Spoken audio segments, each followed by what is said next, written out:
Hi friends, welcome to voice of the people. ఒక ఆత్మీయ స్పర్శ మనకి ఎంత భరోసా కదా.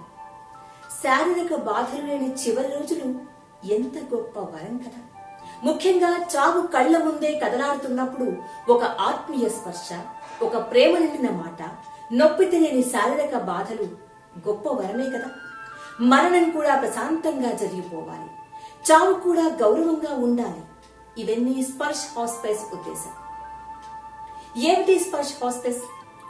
క్యాన్సర్ చివరి దశలో ఉన్న బాధితులకు, ఇతర ఆరోగ్య సమస్యలతో బాధపడుతూ తమ చివరి రోజులు లెక్కిస్తున్న వారికి సాంత్వననిస్తూ, శారీరక బాధలు తగ్గిస్తూ ఉచిత వైద్య సేవలు అందిస్తున్న అద్భుతమైన పాలిటివ్ కేర్ సెంటర్ ఇది.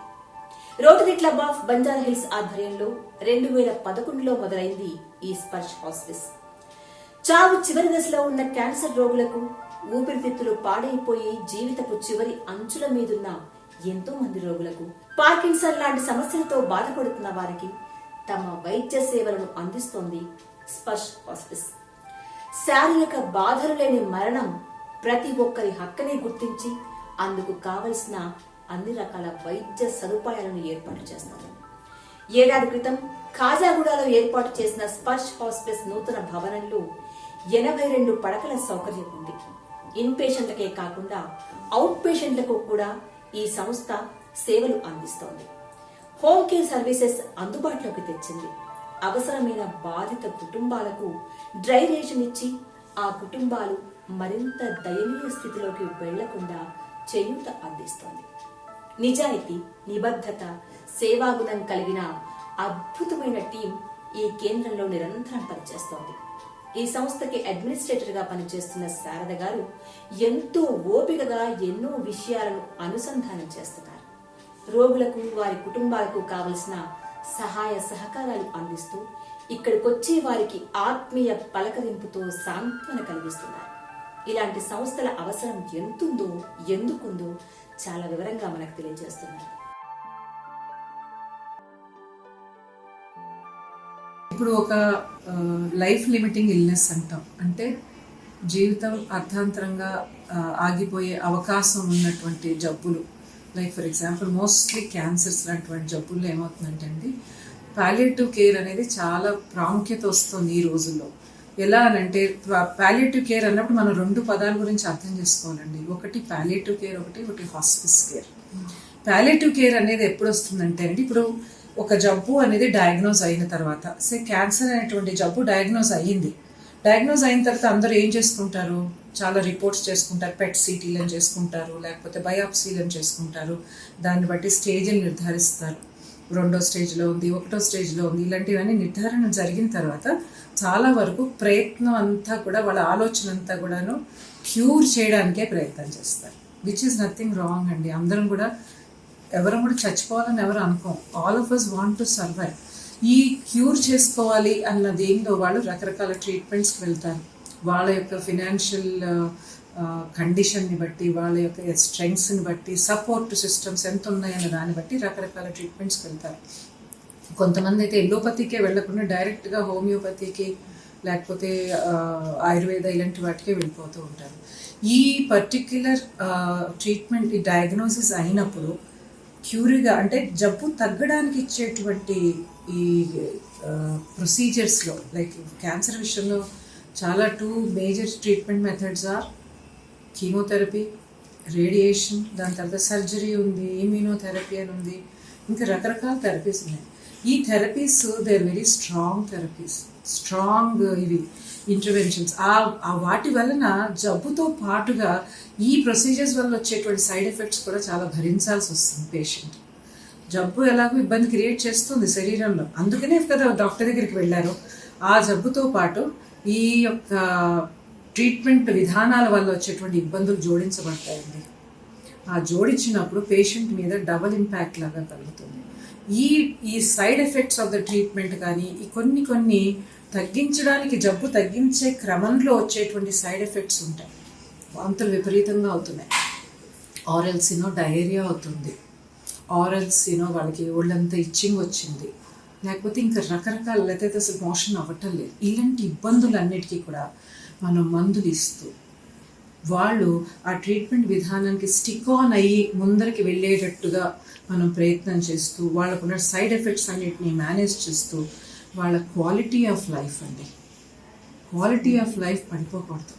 ఇప్పుడు నేను ఒక ట్రీట్మెంట్ విధానం మొదలు పెట్టుకున్నాను, నాకు జబ్బు వచ్చింది, నేను ట్రీట్మెంట్ విధానం మొదలు పెట్టినప్పుడు ఆ ట్రీట్మెంట్ తీసుకున్న దగ్గర నుంచి నాకు వాంతులు విరోచనాలు లేకపోతే ఇంకోటి ఏదో అయిపోతుంటే నేను ట్రీట్మెంట్ ఆపేద్దామన్న ఆలోచన వస్తుంది. కానీ ట్రీట్మెంట్ వల్ల వాళ్ళకి క్యూర్ అయ్యే అవకాశం ఉండుండొచ్చు. వాళ్ళు దానిలోంచి బయటకు రాకుండా దాని మీద నిలబడాలి, ఆ ట్రీట్మెంట్ విధానంతో నిలబడాలి అంటే మనం పక్కన సపోర్ట్ కేర్ చాలా ఇవ్వాల్సి వస్తుందండి. ఈ సపోర్ట్ కేర్ ఎప్పుడైతే డయాగ్నోసిస్ నుంచి మొదలుపెట్టి వాళ్ళకి ట్రీట్మెంట్ జరుగుతున్నంతసేపు ఇచ్చేటువంటి ఆ సపోర్ట్ కేర్ని పాలియేటివ్ కేర్ అంటారు. కానీ కొన్ని సందర్భాల్లో అవుతుంది, కొన్ని రోజులకి చెప్తారు 30 రేడియేషన్స్ ఇస్తాము, 10 కీమోథెరపీలు ఇస్తామంటారు, కొన్నిసార్లు సర్జరీలు చెప్తారు. ఇవన్నీ చేసేసిన తర్వాత మళ్ళీ ఇంకో పెట్ సిటీయో ఇంకోటి ఏదో చేసిన తర్వాత చూస్తే అన్ఫార్చునేట్లీ ఆ మనిషి జబ్బు అలాగే ఉంటుంది. అంటే అసలు ట్రీట్మెంట్కే రెస్పాండ్ అయ్యి ఉండదు, ఆర్ఎల్స్ పెరిగిపోయి కూడా ఉంటుంది. సో అది పెరిగిపోయే విధానంలో వేరే అప్పటిదాకా ఒక ఆర్గన్లో ఒక అవయవంలో మాత్రమే ఉంటే ఇప్పటికి 2-3 అవయవాల్లో వచ్చేస్తుంటాయి. అలాంటి వాళ్ళని టెర్మినల్ పేషెంట్స్ అంటారు. అంటే ఇంక వాళ్ళకి చేసేది ఇంకేం లేదు. ఇంకా డాక్టర్స్ కూడా చెప్పేస్తారు, అమ్మ బాబు మీకు ఇంకా ఇది అంటే మేము ఇచ్చేటువంటి ట్రీట్మెంట్స్ కదా రెస్పాండ్ అవ్వట్లేదమ్మా, మీరు ఇంక ఉన్నన్ని రోజులు ఆ మనిషిని సంతోషంగా ఉంచండి, ఆవిడకి ఏదైనా ఇబ్బందులు వస్తే ఆ ఇబ్బందులకు మందులు వేస్తూ ఉంచండి అని చెప్పిస్తారు. అప్పుడు ఇచ్చేటువంటి సపోర్ట్ని హాస్పిస్ కేర్ అండి. సో ఈ రెండింటికి తేడా ఏంటంటే 2 ఒకటే అండి, 2 సపోర్ట్ కేర్సే. ఈ 2 కూడా పాలియేటివ్ కేర్ కానీ హాస్పిస్ కేర్ కానీ జబ్బు తగ్గించడానికి కాదు ప్రయత్నం జరిగేది, అక్కడ మనిషి యొక్క క్వాలిటీ ఆఫ్ లైఫ్. ఇప్పుడు ఒక డిగ్నిఫైడ్ లైఫ్ లీడ్ చేసుకుంటున్న వ్యక్తి ఆ నొప్పి వచ్చినప్పుడు, ఆ అవస్థ వచ్చినప్పుడు ఎక్కి ఏడుస్తున్నారు అనుకోండి, వాళ్ళ డిగ్నిటీ చూసి వాళ్ళకు కూడా ఎలా ఉంటుంది, అయ్యో ఇన్ని రోజులు మా వాళ్ళు నన్ను ఇంత డిగ్నిఫైడ్ పర్సన్గా చూశారు, ఇప్పుడు నేను ఏడుస్తుండగా చూశారు, వాళ్ళు నా గురించి ఏమనుకుంటున్నారో ఏంటో అని అనుకుని బాధపడతారు. సో ఇలాంటివన్నీ కూడా కంట్రోల్ చేస్తూ వాళ్ళ క్వాలిటీ ఆఫ్ లైఫ్ని అంటే అవకాశం ఉన్నంత మేరకు మనం కనుక మేనేజ్ చేయగలగడమే palliative care or hospice care అండి. జబ్బు తగ్గిస్తాం అనేది ఈ యొక్క పరివ్యూలో రాదు. జబ్బు తగ్గించడం బయట రెగ్యులర్ హాస్పిటల్స్లో చేస్తారు. అది తగ్గించే క్రమంలో వాళ్ళు పడే ఇబ్బందుల్ని తగ్గించడం, ఆర్ఎస్ జబ్బు ఇంకా తగ్గదు అనుకున్నప్పుడు వాళ్ళ ఇబ్బందుల్ని తగ్గించుకుంటూ వాళ్ళు ఉన్నన్ని రోజులు కూడా కొంచెం డిగ్నిఫైడ్గా ఇబ్బందులు పడకుండా నొప్పుల్ని మేనేజ్ చేస్తూ అవస్థల్ని కంట్రోల్ చేస్తూ ఉంచేదాన్ని హాస్పిస్. స్పర్శ హాస్పిస్లో జనరల్లీ కూడా ఎక్కువగా జబ్బు తగ్గకుండా ఉన్నటువంటి క్యాన్సర్ పేషెంట్స్ని మనం చూసుకోవడం జరుగుతుందండి. This is called and end of life care centres అని అంటారు. సో ఇక్కడ ఏంటంటే సామాన్యంగా క్యాన్సర్ బయటపడి తగ్గలేదు, ఇంకా మేము ఏం చేయాలి, పేషెంట్ ఇంట్లో పెట్టుకుంటే వాళ్ళు పడే ఇబ్బందులు మేము చూసుకోలేకపోతున్నాం, వాళ్ళు పడే క్షోభ అవస్థ మేము మేనేజ్ చేయలేకపోతున్నాం, ఏం చేయాలో తెలియట్లేదు, వాళ్ళకి కావాలంటే వంట చేసి పెట్టగలం, షాప్లో దొరికే మెడిసిన్స్ ఏమైనా ఉంటే తెచ్చి ఇవ్వగలం, కానీ షాప్తో తెచ్చిచ్చే మెడిసిన్స్ వల్ల వాళ్ళ అవస్థలు తగ్గటం లేదు, వంట చేసి పెట్టడం ప్రేమగా చూడటం వల్ల వాళ్ళ ఇబ్బందులు తీరటం లేదు అన్నప్పుడు అలాంటి వాళ్ళని ఏం చేయాలంటే ఇలాంటి సెంటర్స్లో పెట్టాల్సి వస్తుందండి. సో ఇలాంటి సెంటర్స్లో పెడితే ఇక్కడ ఏం చేస్తారంటే కనుక ఇవి ఇప్పుడు బయట దొరికేటువంటి మందులతో సింపుల్గా ఆ నొప్పుల్ని అవస్థల్ని మేనేజ్ చేయడానికి అవకాశం లేదండి. బికాస్ జబ్బు రిలేటెడ్గా జబ్బు వల్ల కలిగేటువంటి అవస్థలు ఆ నొప్పులు చాలా డిఫరెంట్గా ఉంటాయి. దానికి చాలా డిఫరెంట్ టైప్ ఆఫ్ మెడిసిన్స్ కావాలి. వాటికి నార్కోటిక్స్ అని వాడతారు, లైక్ మార్ఫిన్స్ అని, ఫెంటనిల్ ప్యాచెస్ అని, ఇంజెక్షన్స్ కానివ్వండి, మందులు మాత్రల రూపంలో కానివ్వండి. ఇవి అన్ని చోట్ల దొరకవు. ప్రతి చోట మీరు షాప్ దగ్గరికి వెళ్ళి పడితే దొరకవు. పల్లెటూరులో ఉండి నా దగ్గర ఆసుపత్రికి వెళ్తే అక్కడ పెద్ద పల్లెటూరులో ఉన్నటువంటి ఆసుపత్రుల్లో కూడా మందులు దొరకడానికి అవకాశం ఉండదు. మరి ఆ మనిషి అవస్థలు పడుతూ ఉండడమేనా, అయ్యో నేను ఏం చేసినా కూడా తగ్గటం లేదు, ఎలా చూడాలి ఆ మనిషిని అనేటువంటి భయంతో పేషెంట్ సఫర్ అవుతూ ఉంటారు, ఆ పేషెంట్ చూసేటువంటి ఫ్యామిలీ కూడా సఫర్ అవుతూ ఉంటారు. సో అలాంటి వాళ్ళకి ఒక ఉపశమనం అందించడానికి, ఒక స్వాంతన అందించడానికి, వాళ్ళకి మేమున్నాం రండి మా దగ్గరికి అని ఒక భరోసా ఇవ్వడం కోసం ఇలాంటి సంస్థలు పనిచేస్తాయండి. ఈ స్పర్శ హాస్పిస్ అయితే కరెక్ట్గా పెట్టి 11 సంవత్సరాలు అయిందండి. ఇప్పటిదాకా దాదాపు 5,500 మంది పేషెంట్స్ వరకు చూసుకున్నారు. ప్రిడామినెంట్లీ ఎక్కువ మెజారిటీ ప్రకారం అయితే కనుక క్యాన్సర్ పేషెంట్స్ని చూసుకుంటారు. బికాస్ క్యాన్సర్ పేషెంట్స్ని ఎందుకంటే మిగతా వాళ్ళకి లేదంటే క్యాన్సర్ పేషెంట్స్కి ఇబ్బందులు ఎక్కువ ఉంటాయి, నొప్పులు ఎక్కువ ఉంటాయి. అలాగని మరీ ఇబ్బంది పడుతున్నటువంటి కొంతమంది డిమెన్షియా పేషెంట్స్ని చూసుకుంటాము, కొంతమంది పార్కిన్సన్స్ వాళ్ళని చూసుకుంటాం, స్ట్రోక్ పేషెంట్స్ని చూసుకుంటాం. కానీ వాళ్ళకి క్యాన్సర్ పేషెంట్స్కి ఇచ్చినంత మనం ఏంటంటే ఇక్కడైతే క్యాన్సర్ పేషెంట్స్ అయితే ఇంకా జబ్బు తగ్గదు అని చివరి దశలో మన దగ్గరికి వస్తారు. ఇదే కనుక స్ట్రోక్ పేషెంట్స్ ఉన్నారనుకోండి, వాళ్ళు 6 నెలలు ఉండొచ్చు, 9 నెలలు ఉండొచ్చు. సో అలాంటి వాళ్ళకంటే కూడా ఇక్కడ మనం ఈ పేషెంట్స్కి మనం ఎక్కువ సహాయం అందించడం జరుగుతుందండి. అలాగని మిగతా వాళ్ళకి నో చెప్పడం కాదండి, రెస్పైట్ కేర్ అని ఇస్తారు. వాళ్ళకి ఒక 15-20 రోజులు మన దగ్గర పెట్టుకొని ఫ్యామిలీ ఆ కుటుంబం వేరే ఏదైనా ఏర్పాట్లు చేసుకునేదాకా మనం సపోర్ట్ ఇవ్వడం జరుగుతుంది. ఇప్పుడు మన దగ్గర 3 రకాల సర్వీసెస్ ఉన్నాయండి యాక్చువల్లీ. ఒకటి ఏంటంటే ఇన్ పేషెంట్ ఫెసిలిటీ, అంటే పేషెంట్స్ వచ్చి మన దగ్గర అడ్మిట్ అవుతారు.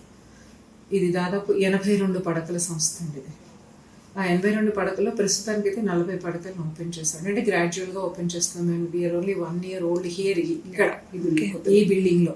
సో అయితే ఈ 40 పడకల్లోకి పేషెంట్స్ వస్తూ ఉంటారండి. దాదాపు ఇప్పుడు 35-36 మంది వరకు అలా ఉంటూనే ఉంటారు.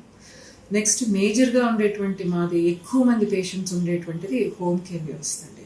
హోమ్ కేర్లో అంటే ప్రతి వారానికి ఒకసారో 10 రోజులకు ఒకసారో ఆ కుటుంబానికి ఆ పేషెంట్ దగ్గరికి వెళ్ళి ఒక డాక్టర్ కానీ ఒక నర్స్ కానీ వెళ్ళి వాళ్ళకు ఉన్న ఇబ్బందులన్నీ కనుక్కొని వాళ్ళకి కావాల్సిన మందులు ఇచ్చి, వాళ్ళకి కావాల్సిన డైపర్స్ ఇలాంటివి ఏమైనా అవసరాలు ఉంటే వాటన్నిటికీ ఇచ్చేసి వాళ్ళు తిరిగి వాళ్ళకు ఉన్నటువంటి అవస్థల్ని బట్టి వాళ్ళని అంటే డోసెస్ అన్ని అడ్జస్ట్ చేసి వాళ్ళు ఏమైనా చిన్న చిన్న ప్రొసీజర్స్ ఉంటాయండి, లైక్ కెథెటర్స్ వేయటం, ముక్కు నుంచి ట్యూబులు వేయటాలు, లేకపోతే ఇంజెక్షన్స్ పెట్టడం, ఐవీలు పెట్టడాలు, ఇవన్నీ చేసుకుని తిరిగి వచ్చేస్తారండి. దానిలో మాకు దాదాపు 200 పైన పేషెంట్స్ ఉంటారు. ఎక్కువ మంది ఇండ్లలో ఉండడానికి ఎక్కువ మొగ్గు చూపుతారు. ఎందుకంటే అండి ఎవరింట్లో వాళ్ళకి ఒక కన్వీనియన్స్ ఉంటుంది, అలవాటు పడిపోయి ఉంటారు. అండ్ కుటుంబం మొత్తం పక్కనే ఉంటుంది. కుటుంబం ఇప్పుడు మనకి తలనొప్పి వస్తేనే ఇంటికి వెళ్ళి ఒక చేతి కప్పు కాఫీ తాగితే హస్బెండ్ నుంచో వైఫ్ నుంచో కొంచెం బాగుంటుంది అనుకుంటే, అంత పెద్ద జబ్బు వచ్చి కూడా కుటుంబం పక్కన ఉన్నారు సపోర్టివ్గా అంటే దట్స్ ఎంత వాళ్ళకి ఒక ఉపశమనం దొరుకుతుందండి. సో చాలా మంది ప్రిఫర్ చేస్తారండి అది. కానీ కొన్ని సందర్భాల్లో ఏమవుతుందంటే కొన్ని మొదట్లో అలా ఉన్నప్పటికీ తర్వాత ఆ సిమ్టమ్స్ కానీ ఆ పెయిన్ కానీ ఎంత ఎక్కువైపోతాయంటే గంటకి మనం ఏదో మందు ఇవ్వాల్సి వస్తుంది, ఇంజెక్షన్స్ రూపంలో ఇవ్వాల్సి వస్తుంది. ఇలాంటివన్నీ సందర్భాలు ఉన్నప్పుడు వాళ్ళని అడ్మిషన్కి ఎక్కువగా తీసుకురమ్మని చెప్తామండి. సో దాని తర్వాత అవుట్ పేషెంట్ సర్వీసెస్, పల్లెటూరు నుంచి వస్తారు, డాక్టర్స్ని కన్సల్ట్ చేసి నర్సుల దగ్గర ఆ మందులు అవి తీసేసుకుని ఫార్మసీ దగ్గర వాళ్ళకి కావాల్సినవన్నీ తీసేసుకుని, ఎవరికైనా ప్రోటీన్ డైట్ కావాలి, ఎన్షూర్ పౌడర్స్ ఇలాంటివన్నీ కలెక్ట్ చేసుకుని వెళ్ళిపోతూ ఉంటారు. ఇది ఉత్తమ మందుల పరంగా మాత్రమే సపోర్ట్ ఇచ్చేటువంటి సంస్థ కాదండి. ఇప్పుడు మనిషికి ఉన్న ఇబ్బందులు, జబ్బు వలన మనిషికి వచ్చేటువంటి ఇబ్బందుల్ని సామాన్యంగా 4 రకాల ఇబ్బందులుగా చెప్తామండి. ఒకటేమో ఫిజికల్ ఇబ్బంది, ఫిజికల్ ఇష్యూస్, పెయిన్, సిమ్టమ్స్, వీటిని మేనేజ్ చేస్తాం. కానీ ఆ జబ్బు ఊరికే ఉంటుందా? మనలో కొత్త ఆలోచనలు రేపుతుంది, కొత్త ఇబ్బందులు, మానసికంగా ఒక క్షోభ క్రియేట్ అవుతుంది. ఏంటి నా పరిస్థితి, ఇప్పుడు నాకు తగ్గితే ఏంటి, తగ్గకపోతే ఏంటి, తగ్గినా కూడా తిరగబెడుతుందా, ఇప్పుడు ఎన్ని రోజులు టెస్ట్ చేసుకుంటూ ఉండాలి, ఈ భయంగానే నేను ఉండాలా, లేకపోతే ఒకవేళ కనుక నాకు అసలు ఎందుకు ఇలాగ జరిగింది, ఇప్పుడు ఇలాంటి ఆలోచనలు అన్నీ వస్తూ ఉంటాయి అసలు. అండ్ దీనికి డబ్బులు ఎక్కడి నుంచి వస్తాయో ఏంటో, కుటుంబం నా వల్ల ఇబ్బంది పడిపోతుంది, అయ్యయ్యో మా అబ్బాయి ఉద్యోగానికి వెళ్ళలేకపోతున్నాడు నా వల్ల, నా కూతురు హస్బెండ్తో సంసారం చేసుకోకుండా వాళ్ళని అక్కడ వదిలేసి నాతో వచ్చి కూర్చుంది ఇక్కడ, అయ్యో ఇంత ఫైనాన్షియల్ ఇబ్బందులు, ఇలాంటివంటి మానసిక క్షోభకి గురవుతూ ఉంటారండి. వాటికి మనం ఆన్సర్స్ చెప్పగలగాలి. ఒక మంది ఇచ్చి వాళ్ళకి నొప్పి లేకుండా చేసినంత మాత్రం వాళ్ళు బాగుంటారా? బాగుండరు. మానసికంగా వాళ్ళకి మనం భరోసా ఇవ్వగలగాలి. ఇక్కడ ప్రాబ్లమ్స్ని సాల్వ్ చేయడం అంటూ ఎక్కడా ఉండదండి. ఒకళ్ళ ప్రాబ్లమ్స్ని ఇంకోళ్ళని ఎలా సాల్వ్ చేయగలుగుతాం, ఎస్పెషలీ మానసిక ఇబ్బందుల్ని ఎలా సాల్వ్ చేస్తాం? వాళ్ళకి వినాలి, వాళ్ళు చెప్పింది మనస్ఫూర్తిగా వినాలండి.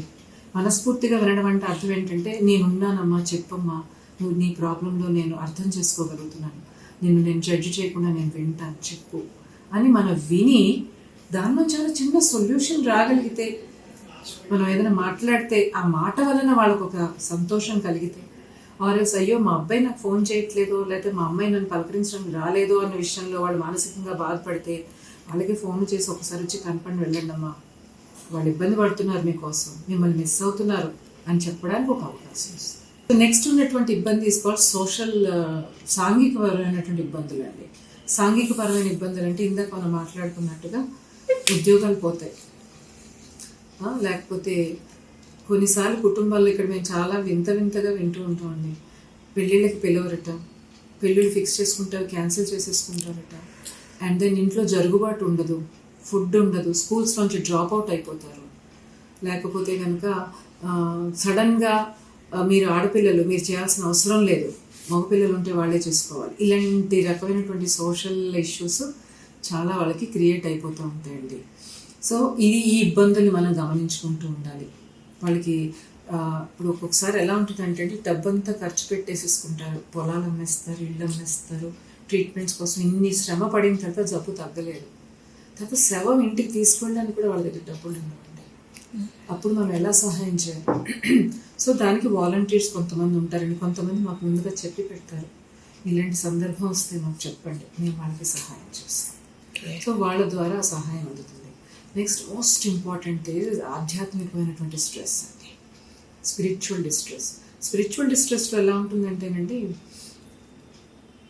నాకు అసలు ఎందుకు ఇలా జరిగింది, మరి నేను మంచిగా బతికితే నేను అంతా మంచిగా జరుగుతుందని చెప్తారుగా. You be a good person, God will do you good. Okay, నువ్వు అన్నీ మంచిగా బతికితే, నీ బాధ్యతలని సక్రమంగా నిర్వర్తిస్తూ, ఓకే, నీకున్నటువంటి ప్రిన్సిపల్స్ ప్రకారం, నీకు నేర్పించబడినటువంటి వాల్యూస్ ప్రకారం నువ్వు చేస్తే నీకేం ఇబ్బంది రాదని నాకు చెప్తారే. అయ్యో నువ్వేం చెడు అలవాట్లు నేర్చుకోకు, సిగరెట్ తాగకు, మందు తాగకు, నీకేం జబ్బులు రావన్నారు. మరి నేనేం సిగరెట్ తాగలేదు, మరి నాకు లంగ్ క్యాన్సర్ ఇలా వచ్చాను. సో నా వాల్యూస్ అన్నీ వేస్టా అంటే నాకు అసలు ఇప్పుడు ఈ ఎగ్జిస్టెన్స్కి అర్థం ఏంటి? మరి ఇంత వాల్యూస్లో నేను బతుకుతున్నప్పుడు ఏంటి ఈ లైఫ్కి అర్థం ఏంటి? అసలు గాడ్ నాకు ఎందుకు ఇట్లా చేశాడు? Why did he do this to me? నేనేం తప్పు చేస్తాను, నేనేం చేయకుండా చేస్తున్నాను? ఈ బాధ అనేది ఎవరికి మనం తీయడం అనేది చాలా కష్టతరమైనది. ఎందుకనంటే దీని గురించి వాళ్ళు మాకు ఇష్యూ ఉందని చెప్పడానికే వాళ్ళు చాలా రోజులు తీసుకుంటారు. ఇది మనం అందరితో కూర్చుని ఇప్పుడు కలుసుకున్నాం కదా, కొంచెం సరదాగా మాట్లాడుకుంటున్నాం అని చెప్పి అసలు భగవంతుడు నాకు ఎందుకు చేశాడో ఇది అని నేను అడగడానికి కూడా భయపడతారు, మొహమాట పడతారు. ఇంకొకటి ఉంటుందండి, ఏం పాపం చేసిందో ఏంటో ఈ జబ్బు వచ్చింది, ఒక సోషల్ స్టిగ్మా ఉంటుందండి, ఏం కర్మఫలం అనుభవిస్తుంది. ఆరెల్స్ అయ్యో మన దానిలో చెప్పారు, మన యొక్క కర్మానుసారం ఇలా అయింది, ఈ జన్మలో కాదే పూర్వజన్మలే అలా చేసేసిందేమో. సో ప్రతిదీ డిసీజ్ అనగానే ఒక పనిష్మెంట్, నువ్వు ఎప్పుడో చేసిన తప్పుకి ఇది ఒక పనిష్మెంట్ అనేటువంటి ఒక భావన ఉండడం వలన కొన్నిసార్లు ఏమవుతుందంటే వాళ్ళ ఇబ్బందుల్ని మనం పట్టించుకో. ఇప్పుడు ఇంట్లో పిల్లలే ఆడుకోవద్దు, గచ్చు మీద పడిపోతావు, నువ్వు ఆడుకోవద్దు అక్కడ అని చెప్తాం. వాడు పడిపోయి ఏడుస్తున్నప్పుడు కూడా నేను ముందే చెప్పానా, అలా చేయొద్దని ముందే చెప్పాను కదా అని అంటాం మనం. సో ఆ క్రమంలో బట్ తల్లిదండ్రులు కాబట్టి కూర్చోపెట్టి ఆ మాట అన్నా ఒక మెడిసిన్ ఏదో ఇస్తారు. కానీ అన్ని సందర్భాల్లో అలా అవ్వకపోవచ్చు. నేను చెప్తున్నాను తాగబోతు ఏదో ముందు నుంచి ఇలా ఇబ్బంది పడ్డాడు, సో ఇప్పుడు అనుభవిస్తున్నాడు చావుని. సో ఈ రకమైనటువంటి సాంఘిక దురాచారాలు కూడా చాలా జరుగుతాయండి. మేము ముందే చెప్తాను, ఇప్పుడు మేము పనులన్నీ ఆపుకుని నేను కోసం ఇక్కడ వచ్చి కూర్చోవాలంటే కుదరదండి.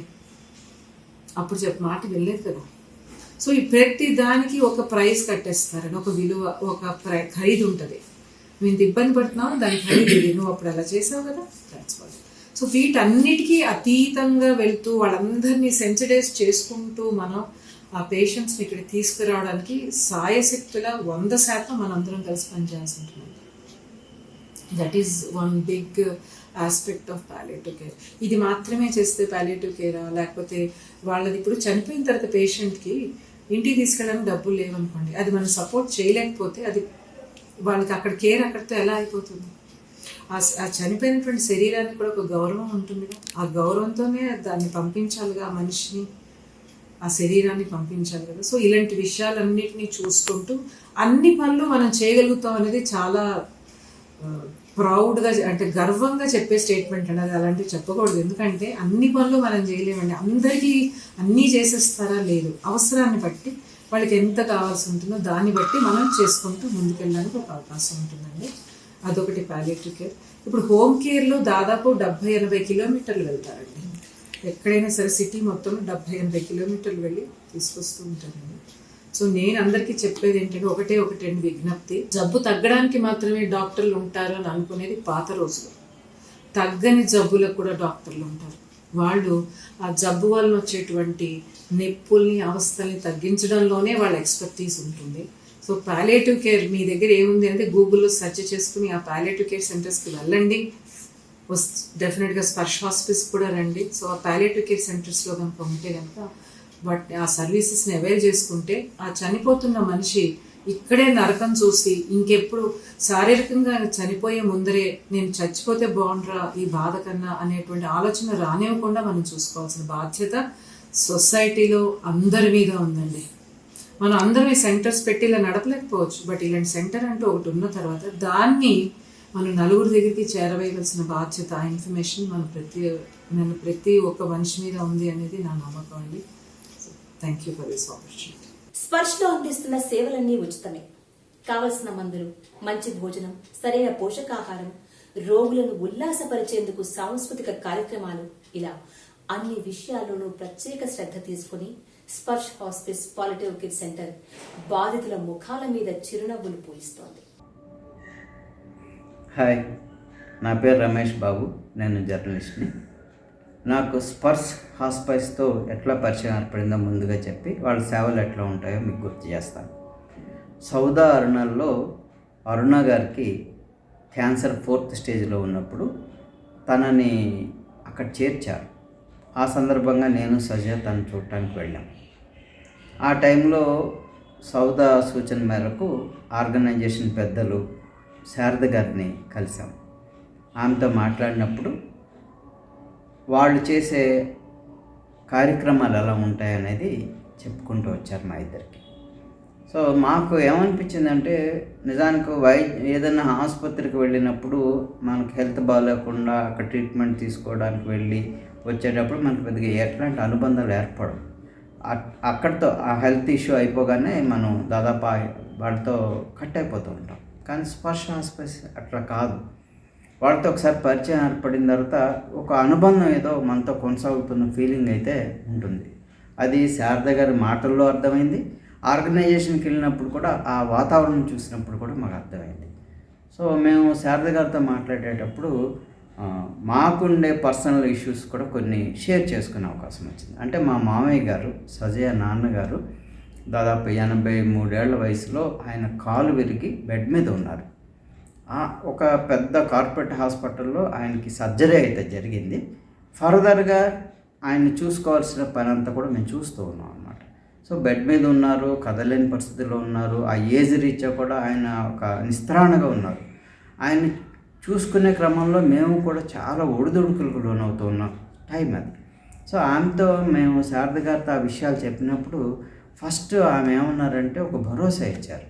ఏమని, అట్లాంటి పరిస్థితిలో ఉన్న వాళ్ళకి మేము మా నుంచి చాలా వరకు హెల్ప్ ఉంటుంది, మీకు ఏదన్నా ఇష్యూస్ వచ్చినప్పుడు మాకు షేర్ చేయండి, మేము హెల్ప్ చేస్తామని. నిజానికి అది ఒక మాట మాత్రంగా తీసుకొని వచ్చేసాం. కానీ ఒక 10 రోజుల తర్వాత మాకేమనిపించిందంటే, మా మామయ్య గారికి ఒక యూరినరీ ప్రాబ్లం వచ్చినప్పుడు ఆమెకి ఇట్లాంటి పరిస్థితి ఉంది, క్యాథెటర్ ఉంది, ఆయనకి కొంచెం ఇన్ఫెక్షన్ వచ్చింది, బాగలేదు అని ఒక మాట చెప్పాం. అప్పటికే వారు ఇచ్చిన కాంటాక్ట్ నెంబర్ మా దగ్గర ఉంటే వారికి షేర్ చేసాం విషయాన్ని. సో వెంటనే వాళ్ళ స్టాఫ్, అక్కడుండే స్టాఫ్ అంతా కూడా నిజానికి వాలంటీర్స్ లాగా ఉన్నప్పటికీ వ్యక్తుల పేర్లు తర్వాత చెప్తారు. వాళ్ళు వెంటనే స్పందించి ఏం చేశారంటే, ఈ టైంలో మీ ఇంటికి విజిటింగ్కి వస్తామని చెప్పి అంబులెన్స్లో 2 టీం మెంబర్స్ మా ఇంటికి వచ్చారు. వచ్చి మా మామయ్య గారిని చూసి ఆయనకి క్యాథెటర్ మార్చేశారు. ఫస్ట్ మా ఇంటికి వచ్చిన టీంలో ఈశ్వర్ గారు వచ్చారు, తర్వాత సుప్రియ గారు వచ్చారు. ఇద్దరు చాలా ఫ్రెండ్లీగా ఫస్ట్ మామయ్య గారితో మాట కలిపారు. ఆయనతో ఒక మనవళ్ళ లెక్కన కబుర్లు ఆడుతూ అసలు క్యాథెటర్ మార్చిన పెయిన్ ఆయనకి తెలియకుండా క్యాథెటర్ నిమిషాల వ్యవధిలోనే మార్చేసి ఆ ఇన్ఫెక్షన్ అంతా కూడా బయటికి డ్రైన్ చేసేసి ఆయనకి ఒక వెంటనే రిలీఫ్ వచ్చేటట్టుగా ఉండి కాసేపు చూసుకొని కబుర్లు చెప్పి వెళ్ళారు. సో కబుర్లు చెప్పటమే కాదు, ఆయనకు కూడా అటాచ్మెంట్ తెలిసేలాగా చేశారు. స్పర్శ అంటే ఒక ఆత్మీయమైన స్పర్శ అన్నది ఆ క్షణం ఆయనకే కాదు మాకు కూడా అర్థమయ్యేటట్టు చేశారు. నగరంలో ప్రస్తుతం ఉన్న పరిస్థితుల్లో హెల్త్ అనేది అత్యంత ఖరీదైన వ్యవహారంగా మారినప్పుడు స్పర్శ స్పైసెస్ నుంచి అందుతున్న ఈ హెల్ప్ మాత్రం అసాధారణం. ఒకసారి వచ్చినప్పుడు మౌనిక, తర్వాత ఇంకొక టీం మెంబర్ రవళి, ఇట్లా ఇంకొక టీం మెంబర్ రీసెంట్గా రవళి గారు వస్తూ ఉన్నారు. సో రవళి గారు, ఇట్లా సుగుణాకర్ రావు గారు అని ఒక ఆయన ఉన్నారు. సో వీళ్ళంతా వచ్చినప్పుడు తాతయ్య సినిమాకి వెళ్దామా అని అడిగారు. ఫస్ట్ టైం ఆయన కొంచెం ఒక రకమైన ఇంట్రెస్టింగ్గా వాళ్ళ వైపు చూశారు. ఈరోజు మనం సినిమాకి వెళ్దాం, అలీబాబా 40 దొంగలు పోదాం అన్నారు. ఆయన నేను రాను అన్నారు. అదేంటంటే నేను సినిమాలో ఇంట్రెస్ట్ లేదా, అసలు నిజానికి మాకెవరికి సినిమాలో ఇంట్రెస్ట్ లేదనో అట్లాంటివి కూడా తెలియదు. సరే తాతయ్య, మీకు ఏ హీరో ఇంట్రెస్ట్, ఏ హీరోని అభిమానిస్తారు అని అడిగారు. నాకు ఎవరు అభిమానం లేదు, బాగా నటిస్తే చూస్తాను అన్నారు. నటన ద్వారానే మనుషులు ఇష్టపడతారనేది ఆయనకున్న ఇంట్రెస్ట్ అని నాకు అప్పుడు తెలుసు. సో స్పర్శ నుంచి ఇట్లాగా రకరకాలుగా ఆయన్ని, అంటే ఈ 3 నెలల కాలంలో వాళ్ళు ఇంటికి వచ్చిపోయే క్రమంలో మా మామయ్య గారిని ఏ స్థితి నుంచి అంటే మేము ఎక్స్పెక్ట్ చేయని స్థితి నుంచి, అంటే ఆయన మంచం దిగుతారని, ఒకసారి ఆయన మామూలు లైఫ్లో కొంతైనా రావడానికి ప్రయత్నిస్తారని ఊహ కూడా లేదు మాకు. అంటే ఆ ఏజ్లో ఆయన కూడా ఇంకా పెద్ద ఏజ్గా ఫీల్ అయిపోయి మంచానికే ఉండిపోతారేమో అని అనుకునే టైంలో ఆయన అడుగేయటానికి, ఆయన బయటికి రావడానికి స్పర్శ టీము ఇచ్చిన వెన్నుదన్ను కానీ, భరోసా కానీ, హెల్ప్ కానీ చాలా ఎక్కువ. సో దీంతోపాటు ఒకరోజు ఈశ్వర్ గారు మా ఇంటికి వచ్చినప్పుడు నేను మాట సందర్భంలో ఈయన మెల్లగా కూర్చోబెడదాం అనుకుంటున్నామండి, ఒక వాకర్ కొందాం అనుకుంటున్నాను, అట్లాగే వీల్ చైర్ కూడా ఒకటి తెద్దాం అనుకుంటున్నాము, ఆయన మెల్లగా బయటికి తీసుకొస్తే బాగుండని అనిపిస్తుందని అన్నాం. అంటే వెంటనే ఆయన అన్న మాట ఏంటంటే, అయ్యో మీరు ఏం తీసుకోవద్దు, మా దగ్గర ఉంటాయి అవి, మేము మీకు ఇస్తాము, మీరు అవసరం తీరేంత వరకు ఉపయోగించుకొని తాతయ్య గారికి ఆ తర్వాత మళ్ళీ మీరు మాకు ఇవ్వచ్చు అని చెప్పారు. అబ్బో అసలు నిజమేనా అని నేను కొంచెం ఆశ్చర్యపోయి, నిజంగా ఉంటే కనుక మాకు పంపించాను. నిజానికి 1 డే ఆయన ఆ హామీ ఇచ్చిన నెక్స్ట్ డేకి మా ఇంటికి వీల్ చైరు, వాకరు వచ్చేసినాయి. సో ఆ 2వ రోజుకి, అవి అందిన 2వ రోజుకే ఆయన మేము కూర్చోబెట్టాం, మంచం మంచి తీసుకెళ్ళి వీల్ చైర్. సో చాలా హ్యాపీ ఆయన కూడా. తర్వాత మెల్లగా వాకర్ పెట్టుకొని అడుగులేయటం చెప్పాం. ఇప్పుడు చాలా బాగా నడుస్తున్నారు, ఒక 20-30 అడుగులు వేస్తున్నారు. అంటే ఓపిక లేకపోయినా అది ఇచ్చిన దన్నుతో ఆయన నడవగలుగుతున్నారు. సో ఇదంతా కూడా స్పర్శ హాస్పైస్ వల్ల మాత్రమే సాధ్యమని నేను అనుకుంటున్నాను. మా పెద్దక్కయ్య క్యాన్సర్, లంగ్ క్యాన్సర్తో సఫర్ అయ్యారు. ఒక 6 కెమోస్ అయ్యాయి. సౌమ్య హాస్పిటల్లో ట్రీట్మెంట్ తీసుకున్నారు. ఒక 6 కెమోస్ అయ్యాక ఇంకా ఆవిడకి స్పైన్కి స్ప్రెడ్ అయింది, నడవలేని కండిషన్కి వచ్చారు. మీరు ట్రీట్మెంట్ ఆపేద్దాము అని సౌమ్య హాస్పిటల్ డాక్టర్స్ చెప్పారు. ఆవిడని హాయిగా ఇంట్లో ఉంచేసుకోండి మీరు అంటే. ఎట్లా సార్, అట్లా తను బాధపడుతుంది కదా, తనకు ఇబ్బంది అవుతుంటుంది, మీరు రావద్దంటే ఎలా అని నేను అడిగాను అన్నమాట. అడిగితే మేము కాదు, ఇప్పుడు ఆమెకు కావాల్సింది స్పర్శ హాస్పిటల్ వాళ్ళు హాస్పైసీ అని చెప్పారు, అది వాళ్ళు ట్రీట్మెంట్ ఇస్తారు అంటే. వాళ్ళేం ట్రీట్మెంట్ ఇస్తారు, తగ్గిపోతుందా అని నేను కొంత ఆశపడ్డాను. అంటే కాదమ్మా, నువ్వు ఒకసారి వాళ్ళకి కాల్ చేసి మా పేరు చెప్పు, సౌమ్య హాస్పిటల్ డాక్టర్స్ మీ నెంబర్ ఇచ్చారని చెప్పేసి పేషెంట్ పేరు చెప్పండి, రేపు వాళ్ళు వచ్చి వాళ్ళు ఏం చేసేది, వాళ్ళు చేసే సర్వీస్ ఏంటనేది మీరే వాళ్ళు చెప్తారు అన్నారు. అదే కానీ నేను వాళ్ళకి ఫోన్ చేస్తే వాళ్ళు నెక్స్ట్ డే ఇమీడియట్లీ మార్నింగ్ కల్లా జస్ట్ 7-7:30 కల్లా వచ్చేసారు. ఇద్దరు, ఒక అబ్బాయి ఒక అమ్మాయి. నర్మద అమ్మాయి పేరు గుర్తుంది. ఆ అమ్మాయి ఇద్దరు ఫుల్ కరోనా మూమెంట్. అసలు మా ఇళ్ళకి ఎవరిని అలో చేయట్లేదు, ఎందుకంటే ఈవిడకి 0 ఇమ్యూనిటీ ఉంటుంది.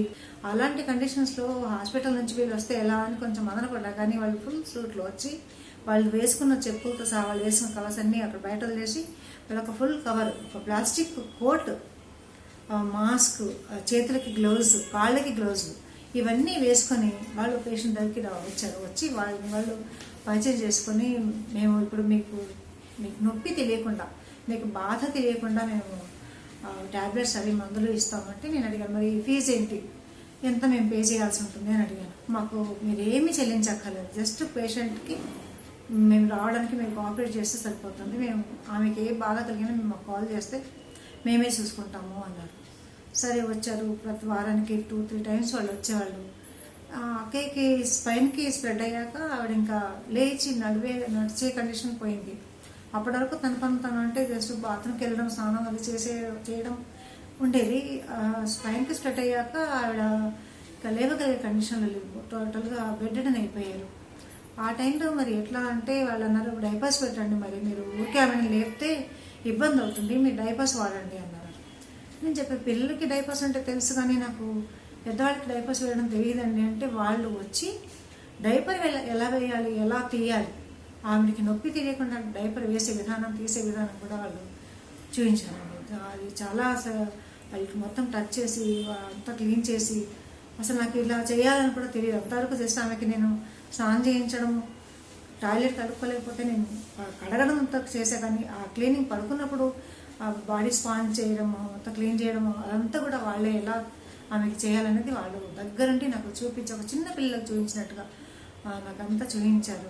ఇంకో మాట ఏమన్నారంటే, అమ్మ మీరు చేయలేకపోతే మాకు పేషెంట్ని అప్పగించేసేయండి, మేమే చూసుకుంటాము అంటే, అమ్మ నేను మా అక్కని వదలనండి, నేను మా అక్కతోనే ఉండాలంటే, రండి మీరు కూడా రండి, మీరు కూడా వచ్చి ఉండండి, అక్కడికి ఉండండి, మీకు కూడా మేము ఫుడ్ ప్రొవైడ్ చేస్తాము, మీ అక్కయ్య గారిని చూసుకుంటాము, మిమ్మల్ని మీరు కూడా మీ అక్కతోనే ఉండొచ్చు, సర్వీస్ మేము చేస్తాము, మీకు ఇక్కడ ఉండి మీకు ఇబ్బంది అవుతుంది అనుకుంటే కనుక మనం హాస్పిటల్కి వెళ్ళిపోదాం.